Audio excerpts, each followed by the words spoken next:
memang terkesan tidak masuk akal Pak ya, untuk entok itu harga sampai 7 juta, bahkan ada yang 8 juta, itu memang terkesan tidak masuk akal. Cuman itu kalau nanti buat dikonteskan dan buat di breeding, nanti itu akan balik modal dengan sendirinya Pak. Dari omongan yang kurang mengenakan di saya itu malah justru menjadi saya lebih bersemangat lagi untuk merintisnya Pak. Jadi saya ini cuman kepengen membuktikan kalau benar-benar bisa dari berternak gitu.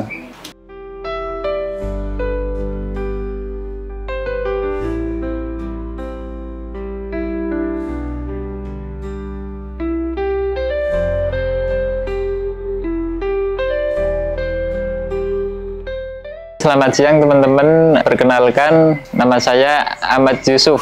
Asal saya itu dari Purworejo, Kecamatan Pituruh, Desa Girigondo. Untuk saat ini saya menekuni di usaha bidang peternakan, khususnya enrok jumbo. Kalau saya mulai usaha berternak itu dari tahun 2017, itu udah mulai penjualan. Kalau merintis awal pertama kali itu kisaran 2015-an, itu 2017 udah mulai berkembang, terus mulai penjualan.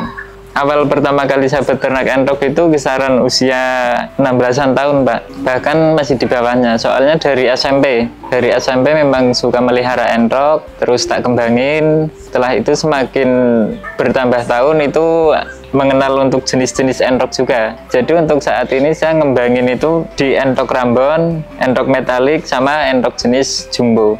Kalau awal itu namanya lagi merintis itu Pak ya, jadi agak disepelekan.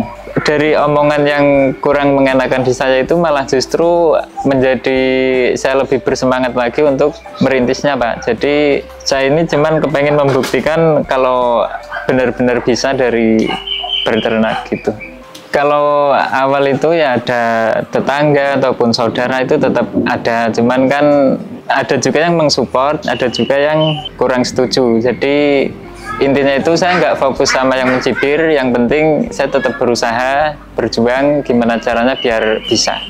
Mungkin kalau kebanyakan anak muda zaman sekarang Mas ya, itu kan habis sekolah terus merantau gitu kan. Kayak saya itu kan menekuni di entok itu dominan kelihatan cuman hobi. Jadi nggak ada nggak kayak mereka pikir itu nggak buat usaha gitu, cuman kayak buat hobi, kesenangan semata doang.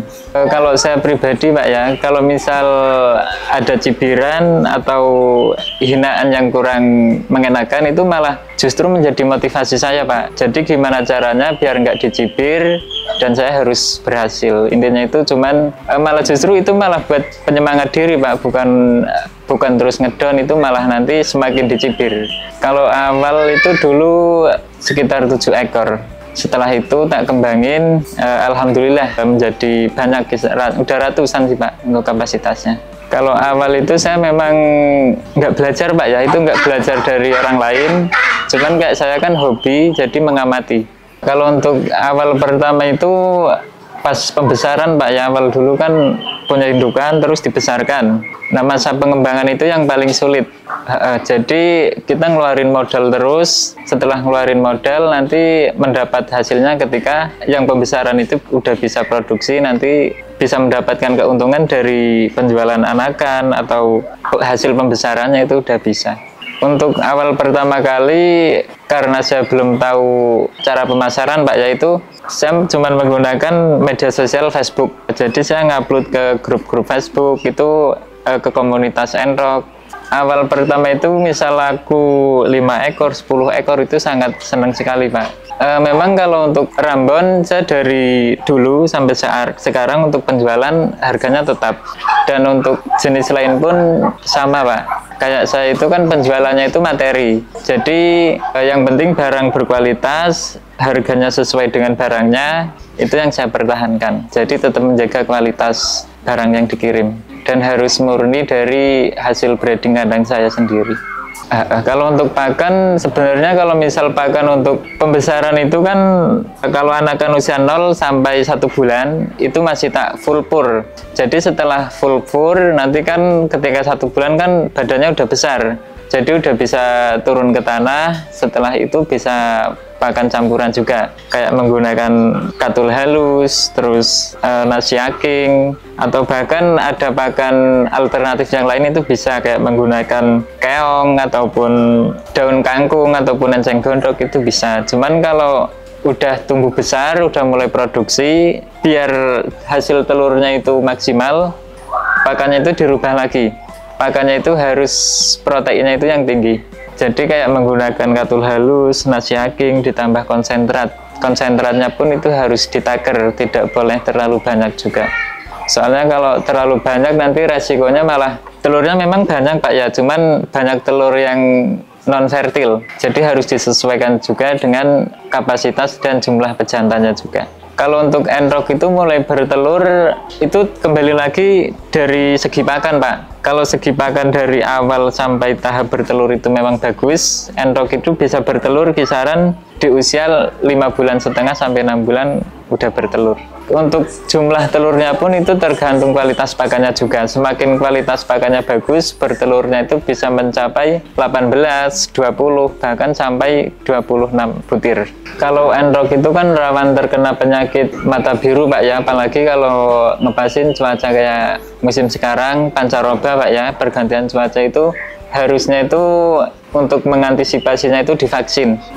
Nanti itu setelah divaksin, insya Allah aman dari perubahan cuaca. Walaupun hujan-hujanan itu aman, antibodinya itu kuat. Kalau untuk saya sendiri itu menjualnya melalui media sosial Pak, kayak Facebook ataupun di WA, TikTok, terus dari YouTube juga, itu sangat membantu buat saya. Kalau untuk enrok ini sebenarnya nggak mudah stres sih Pak, walaupun orang baru masuk terus ke kandang itu tetap aman sih. Biasanya faktor stresnya itu ketika pergantian pakan. Nanti akan ketika pakannya diganti dan gantinya pun itu ada tata caranya Pak. Kalau tata caranya itu intinya itu masih salah, biasanya stres atau ambrol bulunya. Kalau sekarang ini kan saya lagi di kandang pembesaran Pak ya. Untuk ini kan usia kisaran 3 bulanan. Ini untuk bobot kurang lebih udah mencapai mendekati 5 kilo. Terus untuk panjang rata-rata itu 90 cm up semua di usia 3 bulan. Kalau pas masa pembesaran itu saya pernah besarkan anakan jumbo yang memang dari indukan yang sangat berkualitas. Itu panjangnya itu 1 meter 4 cm untuk pejantan, betinanya itu panjang 83. Itu hasil anakannya di usia 2,5 bulan udah mencapai bobot 5 kilo. Terus untuk panjangnya 1 meter 2 cm untuk anakannya. Dan itu kan sebenarnya mau buat sampel di kandang saya Pak ya, di kandang saya yang Purworejo. Kebetulan ada yang suka dengan itu dan berani harganya, itu terus tak lepas, keambil orang Pemalang. Kalau untuk bermitra itu saya nggak terlalu banyak Pak. Untuk sekarang ini saya lagi di kandang pembesaran di Jogja. Ini kerjasama dengan saya juga dan materinya pun dari kandang saya semua. Untuk target kedepannya Pak ya, ini akan membesarkan calon indukan ini kisaran 1.500 ekor. Itu nanti untuk mencukupi kebutuhan pengiriman ke luar pulau ataupun ke luar daerah atau ke masyarakat setempat, itu bisa. Kurang lebih untuk saat ini saya baru memasukkan ke kandang pembesaran itu kisaran 300 sampai 400 ekor. Dan usianya pun berbeda-beda. Soalnya kalau dari kandang saya itu nggak bisa sekaligus 1.500 gitu, nggak bisa. Soalnya kan produksi dari kandang saya itu memang belum terlalu banyak, masih terbatas. Untuk harga enrok 1 ekor enrok jumbo itu memang bisa jutaan. Itu tergantung perawatan. Kalau perawatannya semakin bagus dan yang dibesarkan dari bibit yang unggul, itu kalau mencapai 1 meter up, untuk saat ini kan ramai di kontes itu Pak ya, jadi untuk harganya pun sangat tinggi. Memang terkesan tidak masuk akal Pak ya, untuk enrok itu harga sampai 7 juta, bahkan ada yang 8 juta, itu memang terkesan tidak masuk akal. Cuman itu kalau nanti buat dikonteskan dan buat di breeding, nanti itu akan balik modal dengan sendirinya Pak. Bahkan itu pun juga bisa dimanfaatkan untuk biar kalau juara di kontes itu kan otomatis kandang kita itu punya nama Pak. Jadi banyak orang yang mencari materi itu ke kandang kita. Itu sebenarnya trik marketing juga sih Pak. Kalau saya memang nggak pernah ikut kontes Pak ya, karena waktunya itu jarang banget. Terus yang dari kandang saya sendiri itu ada juga yang pernah juara di kontes. Kalau info ke saya itu ada yang juara 1, ada yang juara 2, jadi bahkan ada yang belum juara. Untuk harga enrok kontes memang sangat tinggi sih Pak. Soalnya dari segi perawatan dari kecil sampai dewasa itu memang benar-benar ekstra, jadi menghabiskan biaya yang lumayan banyak. Selain itu otomatis yang ngonteskan itu, yang ngerawat enrok kontes itu kan otomatis penghobi. Jadi kalau jual penghobi dengan pedaging otomatis dari segi harga sangat berbeda Pak. Nah, untuk mitra saat ini saya baru bersama kakak saya, terus di sini di Jogja ini saya lagi di kandang pembesaran Jogja, terus yang di Kalimantan pun ada. Dan untuk di Kalimantan itu memang orangnya itu memang besarin materi itu dari kandang saya semua, jadi nggak kecampur. Jadi selama orangnya itu fair, tetap intinya itu tetap menjaga kualitas, itu tetap berjalan kerja sama bareng. Jadi misal ada orderan dari Kalimantan, stok di kandang saya habis, atau pembeli yang terkendala di ongkir itu bisa langsung kontekan juga sama yang di Kalimantan juga. Untuk caranya itu, misal ada pembeli ngambil dari kandang saya Pak ya, dan di pembeli itu dikembangkan, tidak kecampur dengan enrok-enrok jenis lain. Nanti ketika ada pembeli lagi itu bisa tak lobbykan juga. Jadi intinya itu bisa kerjasama biar berjalan bareng gitu. Kalau untuk buat pembeli itu nanti jangan khawatir enroknya itu meriang atau kurang sehat. Soalnya dari kandang saya sendiri itu garansi barang itu 100%. Yang penting pas unboxing barang itu di video. Jadi apesnya ada yang mati atau kurang sehat itu nanti garansi. Intinya itu cuman pas unboxing barang itu di video terus dikirim ke saya. Untuk media sosial saya menggunakan Facebook, TikTok, terus WA. Untuk nama akun TikTok saya Genjos Farm. Terus untuk nama Facebook saya cuman Genjos. Untuk nomor WA kandang saya itu 0858 0341 1073.